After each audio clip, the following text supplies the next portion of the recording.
Bonjour, nous sommes en 2021, dans le site de l'Institut Docteur Angélique. Nous sommes dans une série de vidéos consacrées à une partie de la théologie qui s'appelle la théologie symbolique. Et j'en suis toujours à l'introduction. Je voudrais aborder dans cette vidéo 4 de l'introduction les 3 grands moments du rapport au symbole. Parce qu'effectivement, les choses ont évolué au cours de l'histoire et continueront d'évoluer. Globalement, je pourrais dire que le premier moment correspond à l'Ancien Testament, le second moment au Nouveau Testament, lorsque le Messie vient sur terre et c'est Dieu lui-même qui s'est fait homme, et puis le troisième moment n'est pas là encore, c'est l'autre monde, dans l'éternité. Quel sera notre rapport aux images et aux symboles dans l'éternité ? C'est quelque chose de très important à comprendre et c'est source de conflits, d'ailleurs, souvent entre les iconoclastes et les iconodules. Ça veut dire ceux qui disent qu'on peut maintenant, que le Christ s'est fait homme, représenter Dieu, représenter ses saints, et ceux qui disent, mais non, il y a un commandement solennel dans les tables de la loi, à l'époque de Moïse, qui interdit toute représentation de Dieu, et ça ne peut pas être annulé. Alors, je vais donner évidemment l'interprétation et l'explication qui est commune aux catholiques et aux orthodoxes, ça veut dire aux églises qui ont été fondées par les apôtres. Certes, elles ont été contestées au 7e siècle, en particulier par l'islam. Et donc, il y a eu un concile en Orient, un concile qui a été ensuite condamné, le concile de Hieria, qui a condamné lui-même les images. Mais le pape de Rome et ensuite le 7e concile œcuménique est revenu sur ce faux concile qui a été excommunié. Alors, première étape, l'Ancien Testament. Évidemment, je ne parle pas de la période où Adam et Ève sont sur terre et où Dieu dit dès le départ, Dieu créa l'homme à son image il le créa, homme et femme, il le créa. Là, en Adam et Ève, manifestement, il y a une image de Dieu, une image qui est évidemment simplement une image. Qu'est-ce qu'on appelle une image ? Eh bien, c'est quelque chose qui fait référence de manière parfaite à l'essence, mais qui n'est pas l'essence. Par exemple, si je porte sur moi la photo de ma femme, certes, ça correspond à son visage, mais ce n'est certainement pas ma femme. Il ne faut donc pas confondre l'image et la personne. De même, Adam et Ève sont à l'image de Dieu par plusieurs raisons que je vais donner maintenant, mais Dieu est infini, tout-puissant. Ils ne sont que l'image de Dieu. Alors, ils sont l'image de Dieu de 2 façons, comme je l'avais dit dans les précédentes vidéos, à titre de comparaison, d'analogie propre. Ça veut dire leur vie spirituelle est l'image de la vie spirituelle de Dieu. Et à titre d'analogie métaphorique, ça veut dire qu'il y a quelque chose dans leur couple qui est à l'image de Dieu. Alors l'analogie propre, elle s'explique de cette façon-là. Adam et Ève ont un esprit. C'est un esprit qui a été créé par Dieu, qui est supérieur à leur vie sensible, qui leur est commune avec les animaux, et à leur vie biologique, qui leur est commune avec les plantes. Et cet esprit, il s'épanouit dans 2 facultés qui vont s'exercer de la façon suivante. D'abord, avec mon esprit, je connais certains objets, et en particulier Adam connaît l'existence d'Ève et se réjouit quand il la voit. Et parce qu'il la connaît, parce qu'il voit sa beauté, qu'il voit aussi la limpidité de son âme, puisque à cette époque-là, le corps ne cache pas totalement les pensées de l'âme. On peut dire que c'est après que Dieu nous fabriqua un visage de peau. Enfin, symboliquement, ça veut dire que nous pouvons cacher notre intériorité par un visage hypocrite. Mais à l'époque, ils sont parfaitement innocents. Et donc, en second lieu, parce qu'il connaît son âme et qu'il voit la beauté de son corps, il l'aime. Et on voit que l'esprit a donc une première opération qui est la connaissance. Et à partir de la connaissance de la personne de l'autre, on se met à l'aimer. Eh bien, c'est comme ça que ça se passe aussi dans la Trinité. La vie spirituelle d'Adam et Ève est à l'image de la vie spirituelle éternelle de Dieu. Le Père éternel, tout-puissant, ça correspondrait à notre esprit. Et le Père, son éternité, à quoi passe-t-il son temps, si on peut dire ? C'est une façon de parler, c'est une analogie métaphorique que j'utilise ici, mais on est bien obligé. Il passe son temps à se contempler lui-même, parce qu'il n'existe rien que lui. Il est, et c'est tout. Et cette contemplation aboutit à un concept de lui-même, un concept parfait, le Verbe. Ce Verbe totalement identique au Père parce que le Père se connaît absolument parfaitement. Il peut l'appeler son Fils. C'est en fait une personne, puisque le Père est une personne. Dieu est une personne et donc son propre concept de lui-même, qui est identique à lui-même, c'est donc une personne. C'est la première opération dans la vie spirituelle de Dieu, qui aboutit évidemment instantanément et éternellement à un amour mutuel entre ces deux personnes dans le Dieu unique, donc Dieu et son Verbe. En réalité, c'est bien un seul Dieu, c'est pas deux dieux, puisque c'est Dieu et sa propre connaissance de lui-même. Et cet amour qui jaillit entre les deux réciproquement, on l'appelle le Saint-Esprit parce que, étant infini, il est comme Dieu, de l'essence de Dieu, c'est la troisième personne de la Trinité. Et donc on voit bien que l'homme fonctionne de la même façon.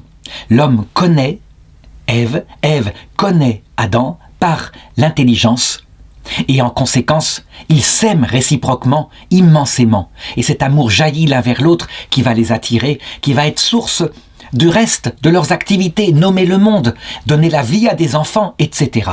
Voilà pourquoi, spirituellement, on dit que Adam et Ève sont l'image de Dieu.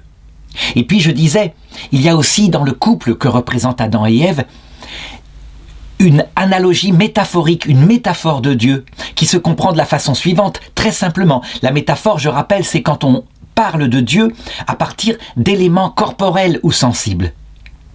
Adam et Ève s'aiment réciproquement et ils se charment l'un l'autre et ils s'aiment tellement qu'ils vont s'embrasser, se caresser mutuellement et ils vont s'unir et leur union sera source d'un troisième être, leur enfant. Ça ne s'est pas passé avant le péché originel, mais ça aurait dû se passer comme ça, en toute innocence. Eh bien, il y a là une métaphore de ce qui se passe en Dieu, cette fécondité en Dieu, à savoir Dieu, dans cette contemplation éternelle qu'il a de lui, dans cet amour qu'il a pour lui, eh bien, est source d'une fécondité, c'est l'Esprit Saint. Et cette fécondité va aboutir en plus à la création du monde. Non pas parce que Dieu en aurait besoin, mais parce que c'est naturel à quelqu'un qui est heureux, bien heureux en lui-même, de faire partager son bonheur, s'il le peut, à des petites créatures. De la même façon, Adam et Ève étaient chargés de cultiver le jardin, d'en transformer ce jardin en un jardin de lumière, un jardin adapté dans une harmonie avec le monde animal et végétal. Ce sont là, je l'ai dit, des vestiges et non pas l'image, mais tout de même, ça dit quelque chose. Et il faut remarquer ce que j'ai parlé comme image de Dieu, à savoir l'analogie propre de l'esprit d'Adam et d'Ève, parle moins aux enfants que le vestige, leur amour mutuel source d'un enfant. Ça veut dire que les analogies propres sont pour les intellectuels, les analogies métaphoriques parlent aussi au cœur des enfants. Voilà ce qui se passe. Alors ensuite on sait, il y a le péché originel, Dieu se sépare d'Adam et Ève, et tout d'un coup, l'image même de Dieu disparaît dans le cœur d'Adam et Ève. Ça veut dire que, au lieu de tout mettre au service de leur amour mutuel, Adam met tout au service de sa puissance et se met à dominer Ève. Quant à Ève, eh bien, sa convoitise le porte vers son mari et son enfant, c'est sa chose, c'est comme une partie d'elle-même. Elle est capable de mettre son enfant au-dessus de tout, d'être extrêmement rusée pour le défendre. Ces convoitises-là donc abîment l'image de Dieu et on voit l'humanité qui se développe maintenant dans quelque chose de différent, où l'ordre trinitaire n'est plus présent, mais la puissance, l'intelligence est première, et ceci va aboutir à des milliers d'années de domination de l'homme sur la femme, ce qui est logique. L'homme est plus fort, et puisque c'est la force et la rationalité qui dominent sur l'intelligence du cœur, et le moindre force musculaire, eh bien les hommes vont dominer les femmes, les écraser, de manière parfois ignoble, comme le raconte parfois l'Ancien Testament. De même, la métaphore du couple disparaît, à savoir que l'homme, puisqu'il est puissant, eh bien sa nature humaine, sa nature animale en lui domine, et le plus fort des hommes se met à dominer sur plusieurs femmes, tandis que les petits rivales sont écartés violemment. Et ça, ce n'est plus l'amour réciproque unique, quand l'un quitte tout pour l'autre qui est son unique, et réciproquement. Donc tout est abîmé, et à partir de ce moment-là, nous sommes dans l'Ancien Testament dont je parlais, donc la première étape de l'humanité. Il est évident que si nous voulons représenter Dieu, en donner une image au sens analogie propre ou un vestige au sens des analogies métaphoriques pour comprendre qui est Dieu, forcément, nous allons y plaquer la projection de notre psychologie devenue égoïste et malade. Et nous allons fabriquer des idoles. Ça veut dire ça ne correspond pas à Dieu. Et on le voit partout dans le monde où l'homme, je dirais, élabore des images du Créateur dont il sait qu'il existe, donc sous forme de statues. Il y projette son psychisme. Qu'on se souvienne par exemple des mythes grecs, où on voit les dieux qui ont le même psychisme que l'humain, qui se battent entre eux, qui sont jaloux, qui se détruisent, qui se violent, etc. Eh bien, tout ça transparaît aussi dans les statues. Lorsque nous faisons des statues de Dieu, ils sont toujours à l'image de l'homme. Ça veut dire souvent très violents, qu'on se rappelle les statues, par exemple, dans l'Empire Inca ou Aztèque en Amérique du Sud, lorsqu'ils furent découverts au XVIe siècle. Ce sont des statues féroces, dangereuses. C'est toute la méchanceté de l'homme qui s'y incarne. Peut-être une exception tout de même.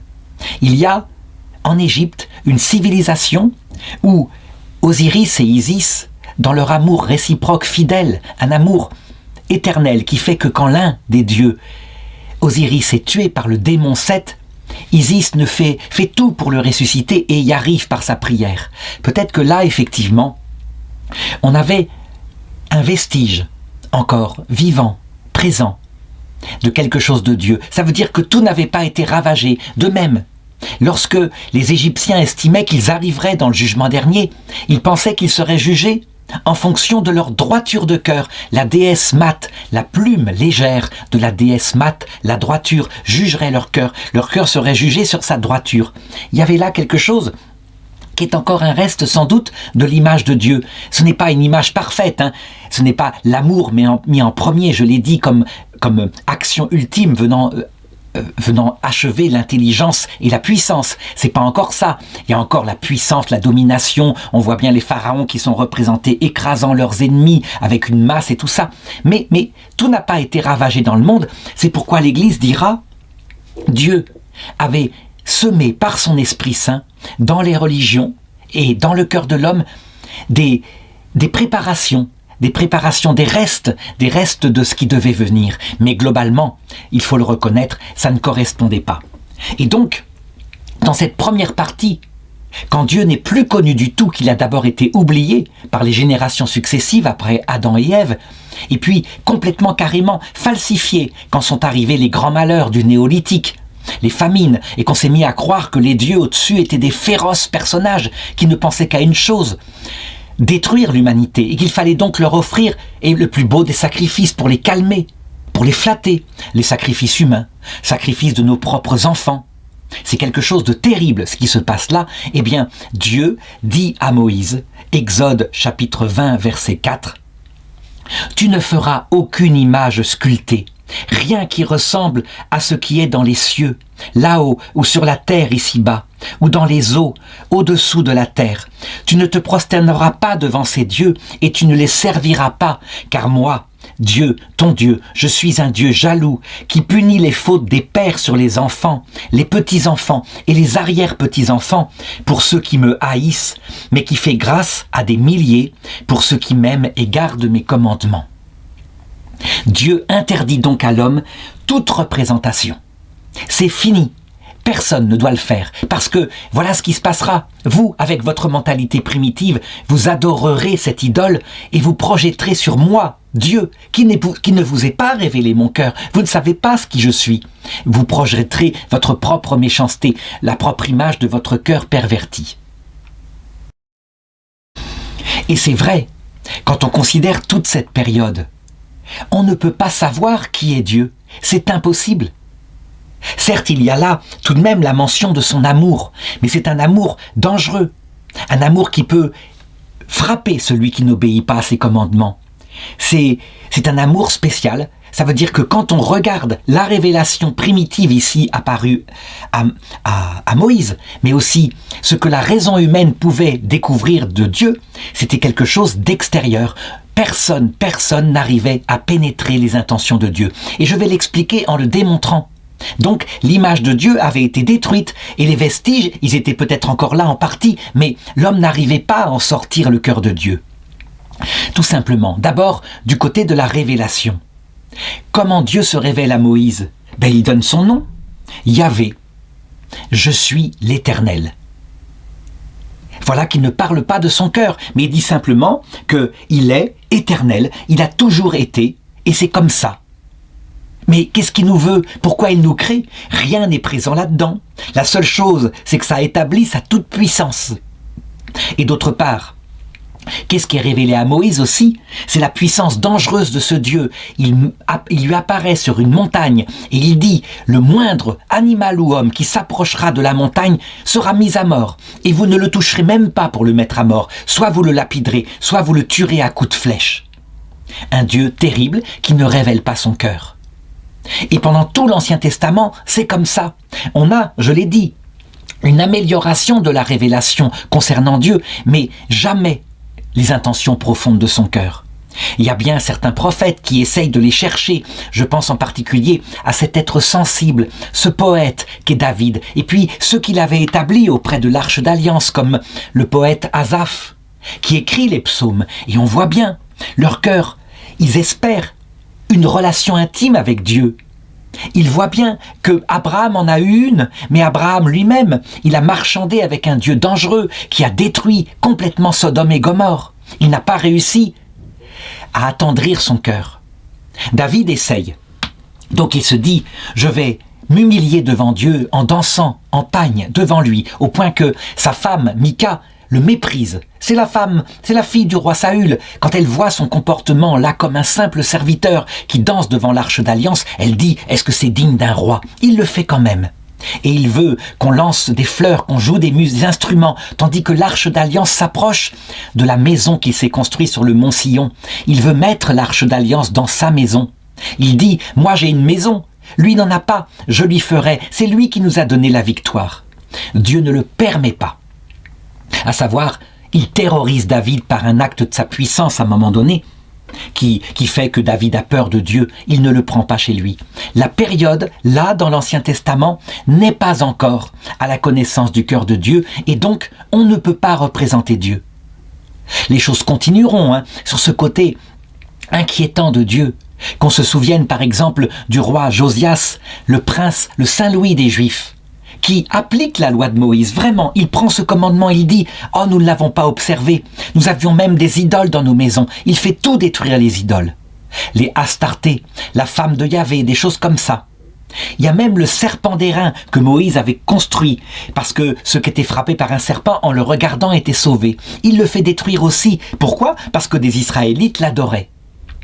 Donc, Dieu seul est honoré et dans le seul temple de Jérusalem. Qu'est-ce que fait Dieu juste après?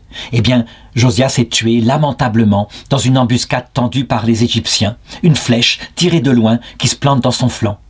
Et puis, quelques années plus tard, Nabuchodonosor attaque l'Égypte, passe par Israël, ravage le temple, crève les yeux du roi, le successeur de Josias. Il ne restera rien, il envoie tout en pillage et le peuple est déporté. Le peuple ne peut pas comprendre, il faut bien comprendre. En fait, oui, certes, par notre intelligence, nous avons des paroles qui parlent de l'amour de Dieu, un amour de Dieu qui tout de même est bizarre, puisqu'il se venge de la faute des pères sur les enfants, dit Exode chapitre 20 verset 4, et sur les petits-enfants et les arrière-petits-enfants. Ça, nous, si nous avions le cœur juste, nous ne le ferions pas. Nous faisons payer au père sa faute, mais pas à ses enfants. Donc, inquiétant. Certes puissant, il nous a délivrés d'Égypte, il a apparu sous forme d'une colonne de lumière, il a noyé l'armée des Égyptiens qui voulaient nous détruire, disent les Juifs. Mais, en même temps, il nous a tous tués au désert. Tous, personne, même Moïse n'est pas rentré dans la terre promise. Qu'est-ce qu'il nous veut? On ne peut pas comprendre. Il est impossible. Alors les sages en Israël vont réfléchir, vont méditer. Quand la déportation à Babylone va arriver, ils vont se dire, peut-être qu'on avait mal compris les textes, peut-être que quand ils promettaient une terre à Canaan, une terre matérielle, ça symbolisait autre chose. Et des prophètes poussés par l'Esprit Saint vont commencer à se dire, et si c'était une terre éternelle dans l'autre monde, et si l'âme n'allait pas au Sheol, mais dans un lieu préparé par Dieu? Donc la réflexion va aboutir à certaines choses.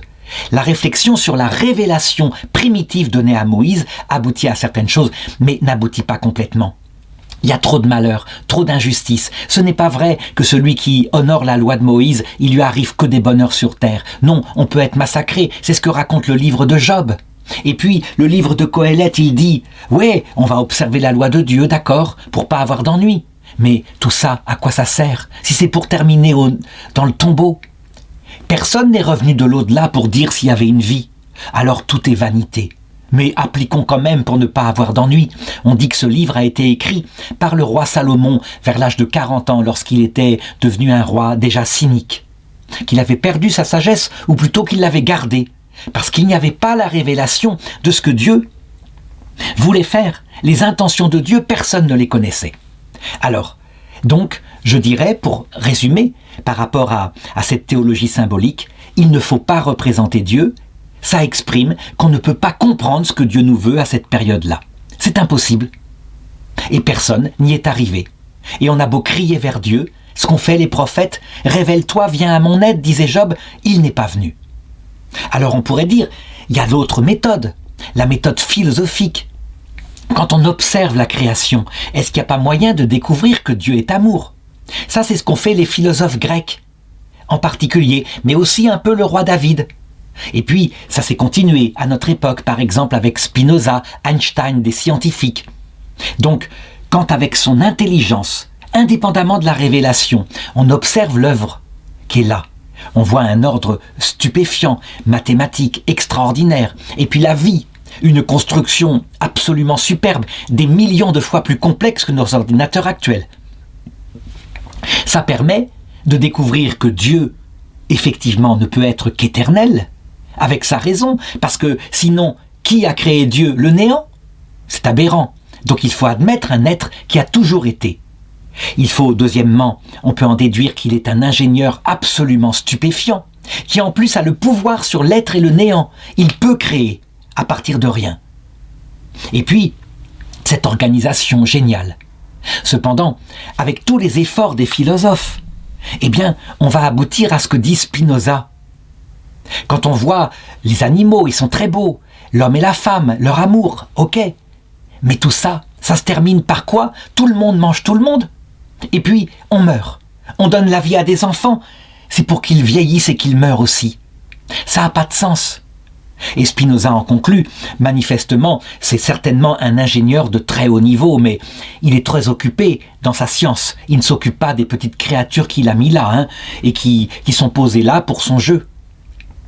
Voilà à quoi ça aboutit. Est-ce qu'on aurait pu aller plus loin avec la raison philosophique? Peut-être.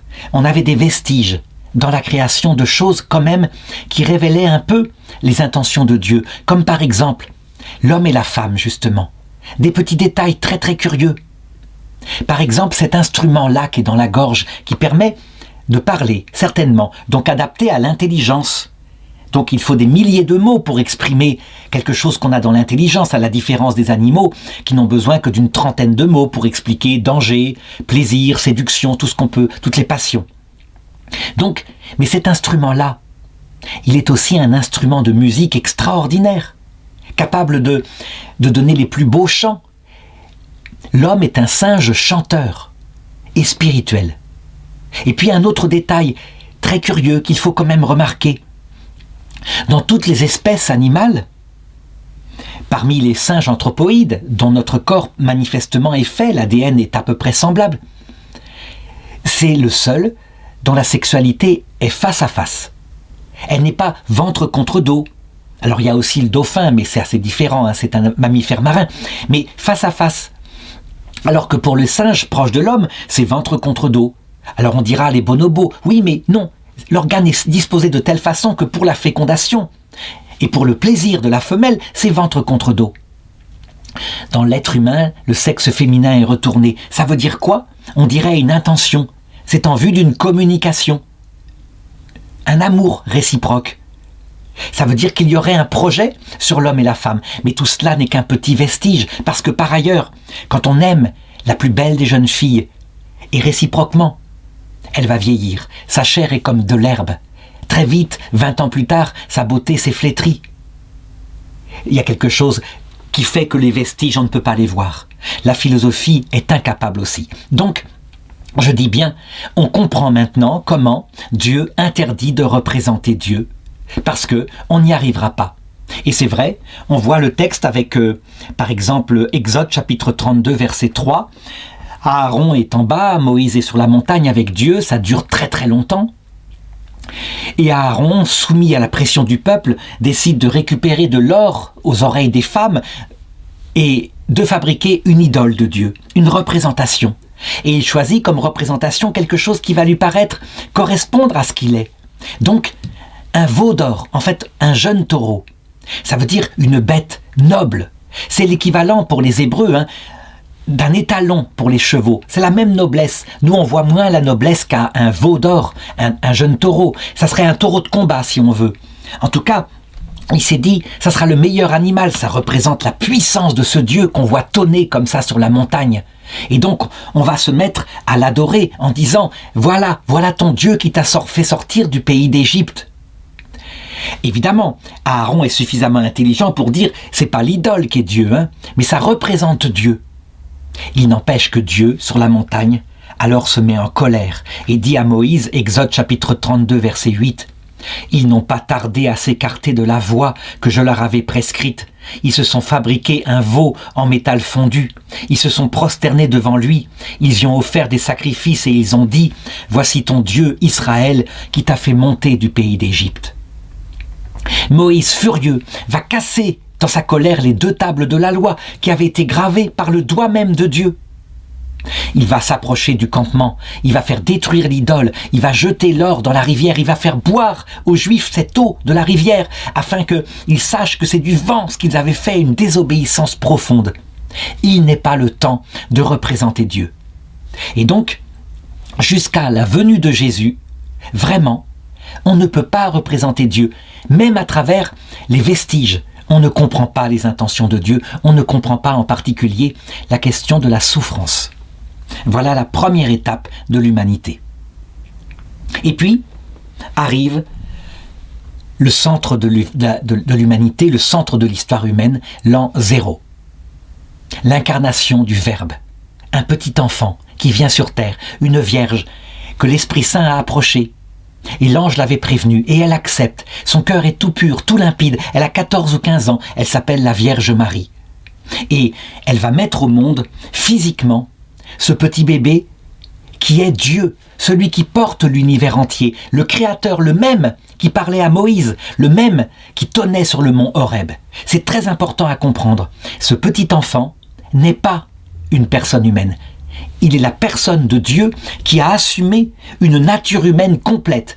Donc, corps biologique, vie sensible et esprit humain, intelligence humaine, volonté humaine.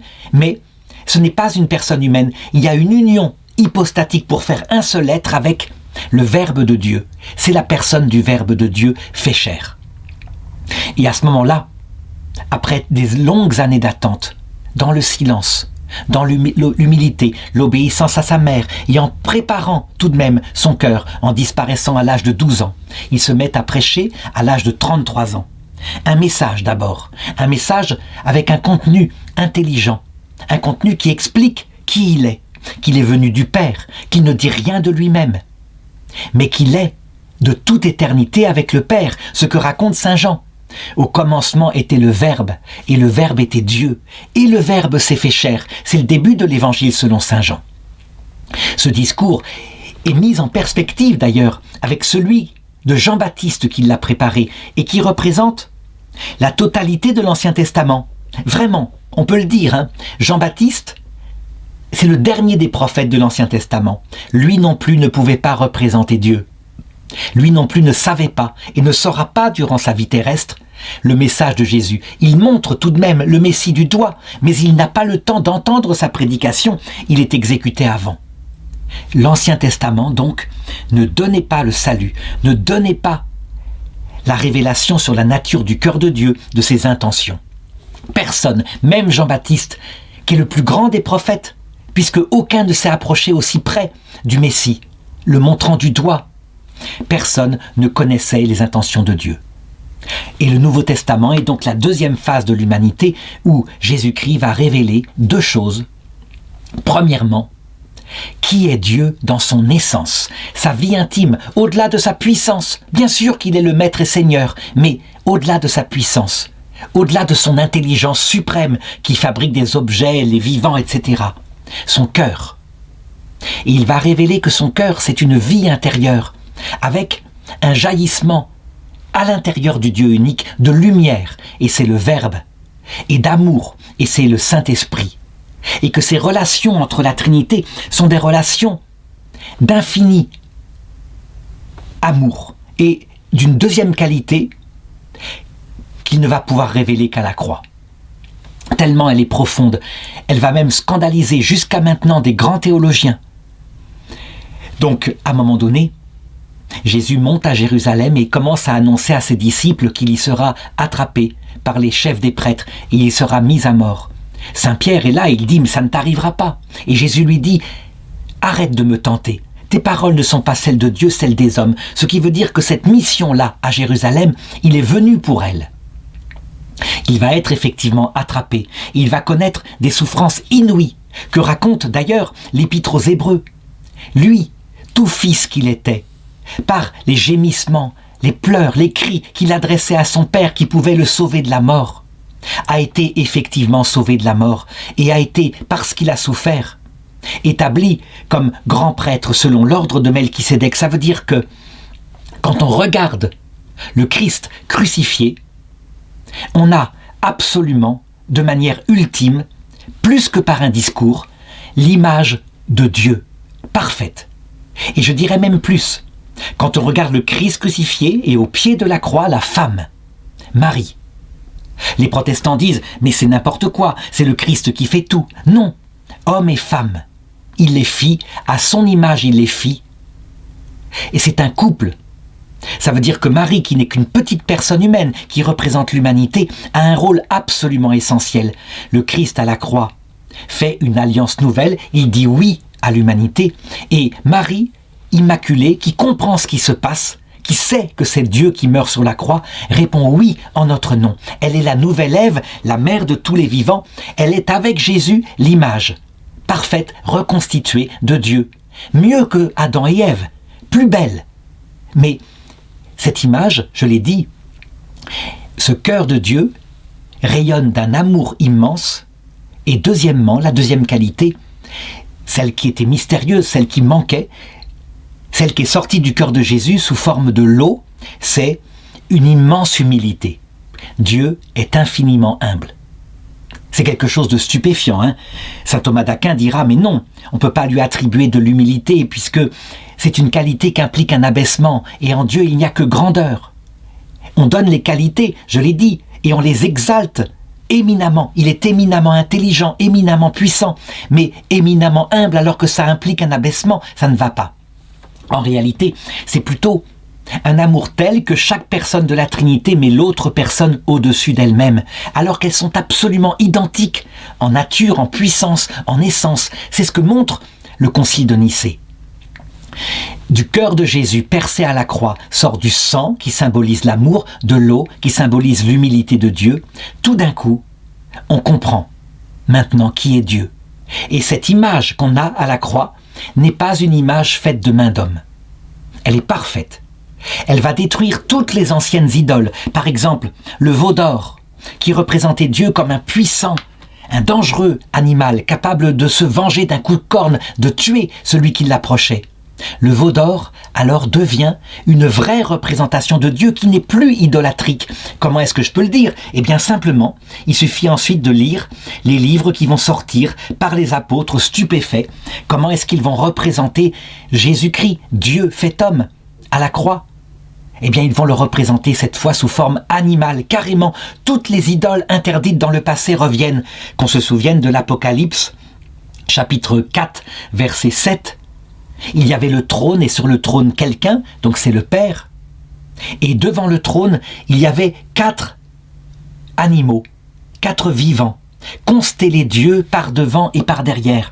Ce qui signifie la plénitude de la connaissance, c'est le Verbe de Dieu.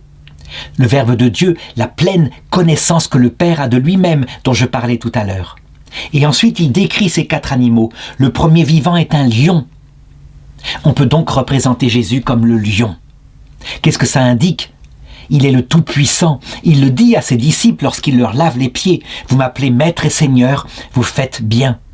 Si on veut se rendre compte à quel point Jésus est le lion de Juda, l'animal royal que personne ne peut tuer, au-dessus de tout, il faut regarder Le Monde de Narnia, où un écrivain anglais a écrit sous forme de roman avec le symbole du lion qui était Jésus-Christ. C'est absolument réel, c'est fantastique.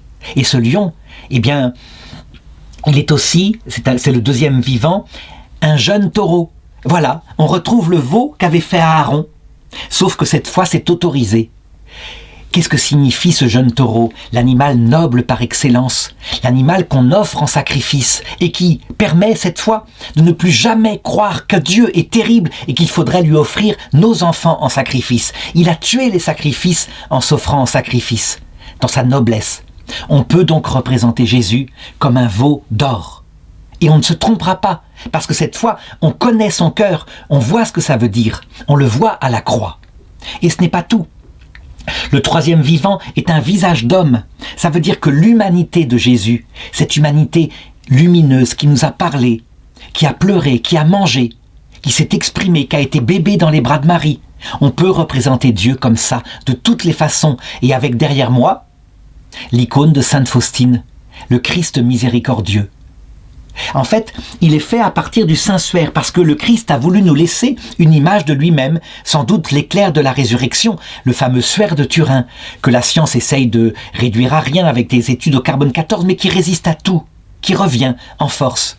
Eh bien, derrière moi, ce visage d'homme, c'est un homme bon, à la fois viril, mais bon, miséricordieux, doux, qui s'occupe de ses brebis, qui ne les abandonne pas, qui n'est pas un juge terrible, qui va les réduire à l'enfer, leur tendre des pièges. C'est pas du tout ça. Tout ce qu'il fait, c'est pour les sauver. Nous pouvons donc représenter Jésus comme un visage d'homme. C'est ce que fait depuis toujours l'Église catholique, l'Église orthodoxe, ce que refusent les protestants. Et enfin, le quatrième vivant, comme un aigle en plein vol. L'aigle, c'est le symbole, normalement, des grands empires conquérants. L'empire de Nabuchodonosor, l'empire romain, l'empire d'Adolf Hitler, le Troisième Reich. C'est toujours l'aigle. Un animal dangereux qui se jette sur une proie, qui la déchire. Eh bien, on peut représenter maintenant le Christ comme l'aigle, sauf que c'est pas ça. Ça symbolise l'immense profondeur de la contemplation qu'il nous permet. Il nous permet de regarder le cœur même de Dieu, de l'intime. On le voit donc. Les vestiges, les images elles-mêmes animales, maintenant sont possibles et on ne se trompe plus. Alors là, c'est de la théologie symbolique que j'ai fait au sens propre pour montrer qu'elle était donc possible. Mais il faut que je fasse maintenant tout de même un rappel sur la théologie scientifique, c'est-à-dire qui se sert des analogies propres. Oui, nous connaissons le Père en regardant Jésus. Ça, c'est un texte qui a frappé aussi, que je voudrais relire. À un moment donné, un des disciples de Jésus dit « Tu nous parles sans arrêt du Père, le Père, le Père, mais montre-nous le Père, ça nous suffit. » C'est en Jean chapitre 14, verset 7. Et Jésus lui répond « Voici si longtemps que je suis avec vous, et tu ne me connais pas, Philippe. Qui m'a vu a vu le Père. Comment peux-tu dire « Montre-nous le Père » ? Ne crois-tu pas que je suis dans le Père et que le Père est en moi ? Les paroles que je vous dis, je ne les dis pas de moi-même. Mais le Père demeurant en moi fait les œuvres. Ça veut dire que toutes ces analogies métaphoriques que je vais développer en théologie symbolique, en fait, en réalité, permettent aux grands savants, aux sages et aux intelligents de comprendre des analogies propres. Ça signifie quelque chose. Ça signifie quelque chose sur la nature même du cœur de Dieu et toutes les explications de la théologie dont j'avais parlé tout à l'heure, que David n'avait pas reçues. Pourquoi la souffrance ? Pourquoi l'abandon sur terre ? Pourquoi tout ça ? Parce que Dieu, étant donné ce qu'il est dans son cœur, ce jaillissement d'amour et d'humilité infinie, qu'il faut appeler plutôt kénose. Ça veut dire que chaque personne de la Trinité exalte l'autre au-dessus d'elle-même. Quand je parle d'humilité, c'est parce qu'on le comprend mieux. Mais à ce moment-là, ça serait une analogie métaphorique. La kénose étant une analogie propre. Le Père dit au Fils, « Je ne suis que par toi ». Et c'est vrai, un Père n'existe que parce qu'il a un Fils. Et le Fils dit au Père, « Tu es plus grand que moi ». Il le dit textuellement dans l'Évangile, ce qui comme ça serait une hérésie. Le Père n'est pas plus grand que lui. Alors on a dit, c'est qu'il parle comme humanité. Mais non, une humanité ça parle pas. C'est une personne qui parle. Il parle comme personne, mais il indique qu'il n'est pas simplement humble, c'est-à-dire à égalité avec le Père, mais qu'il met le Père au-dessus de lui-même, parce qu'il tient tout du Père. La kénose, c'est quand on exalte quelqu'un qui nous est égal ou inférieur au-dessus de nous-mêmes. C'est quelque chose de spécial qu'on voit parfois chez des mamans avec leurs enfants, mais qui est assez rare, d'où le nom grec de kénose.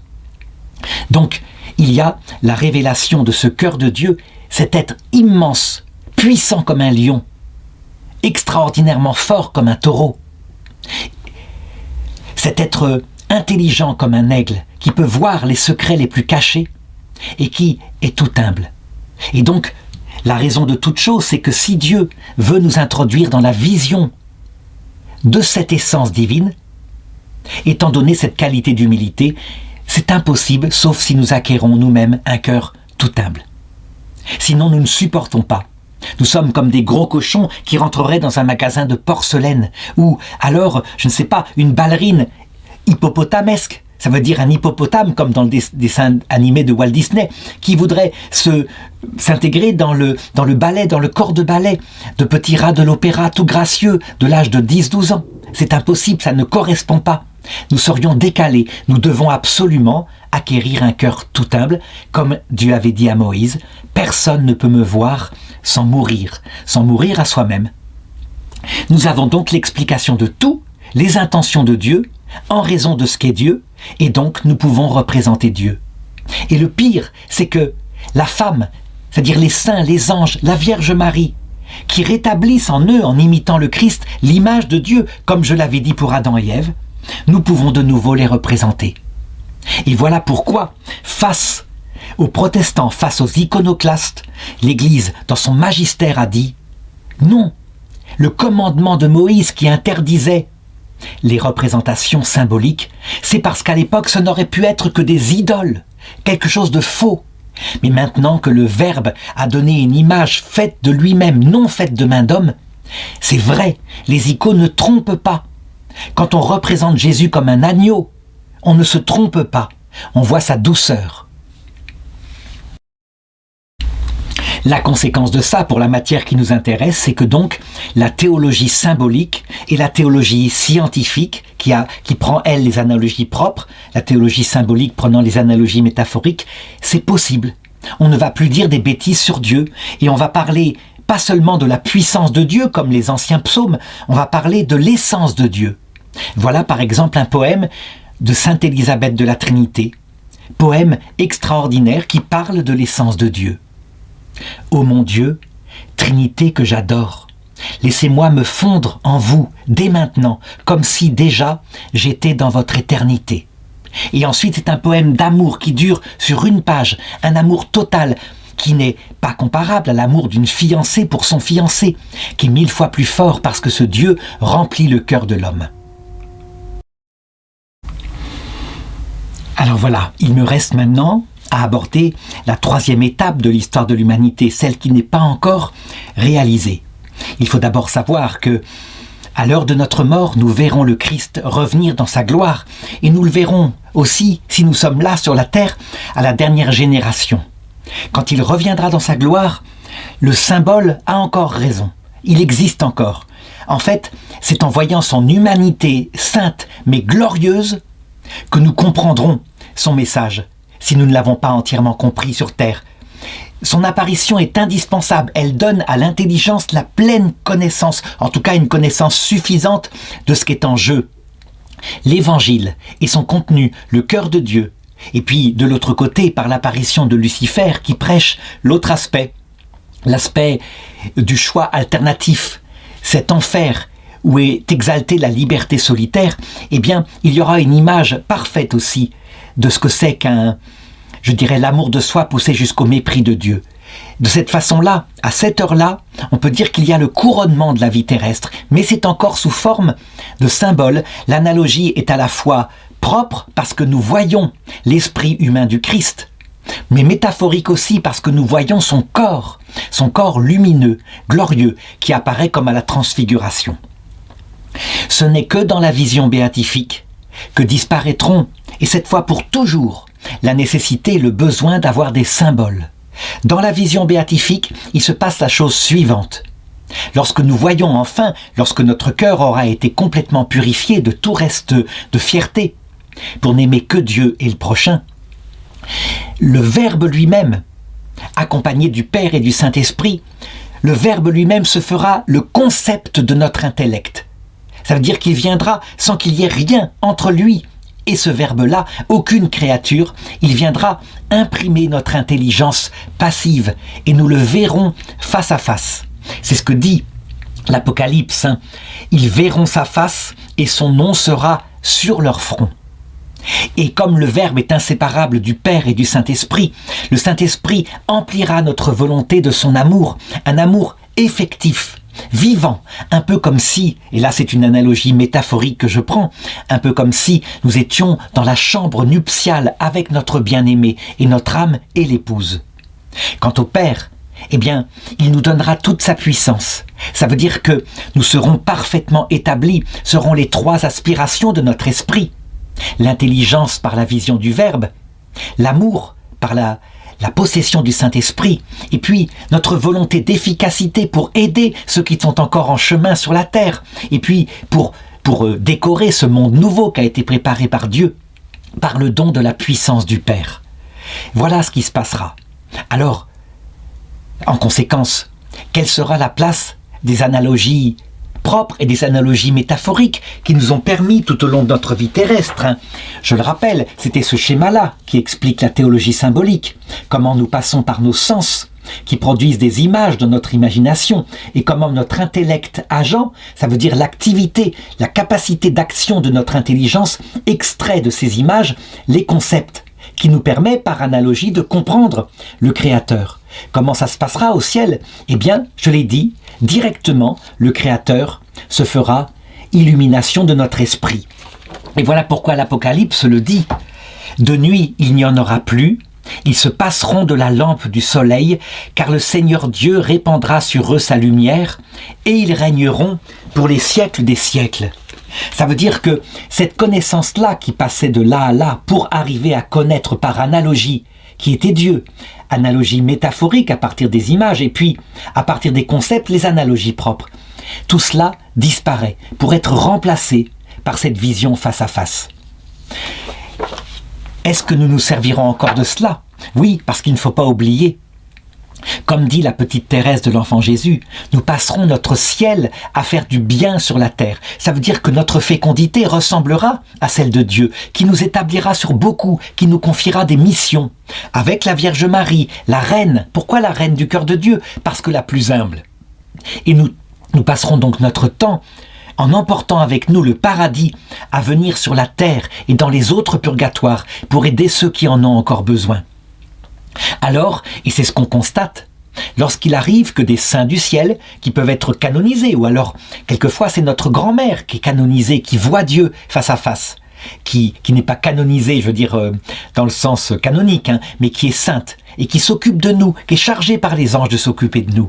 Eh bien, quand il le faut, elle est capable de nous envoyer des messages qui passent par ce sens symbolique. Ça veut dire que le ciel entier, lorsqu'il nous parle, comme dans l'Apocalypse, se glisse dans nos rêves parce qu'il s'interdit pour le moment, en général, pas tout le temps, mais d'apparaître à nos sens extérieurs. Mais se glisse rarement, mais tout de même, dans nos rêves pour nous indiquer des messages concernant notre vie, concernant une épreuve qui va venir, bref, nous indiquer une direction à prendre. Ces messages sont très souvent de type métaphorique. Par exemple, si nous voyons notre grand-père qui nous apparaît en train de pleurer de tout son cœur, de supplier qu'on prie pour lui, Souvent, c'est parce que il est encore au purgatoire et qu'il supplie qu'on pense à lui, qu'on l'aide à sortir de ce lieu terrible pour qu'il entre dans la vision béatifique. Il nous indique la communion que nous-mêmes qui sommes sur terre pouvons avoir. Il pourrait tout simplement nous le dire, en nous disant « Je suis au purgatoire, prie pour moi ».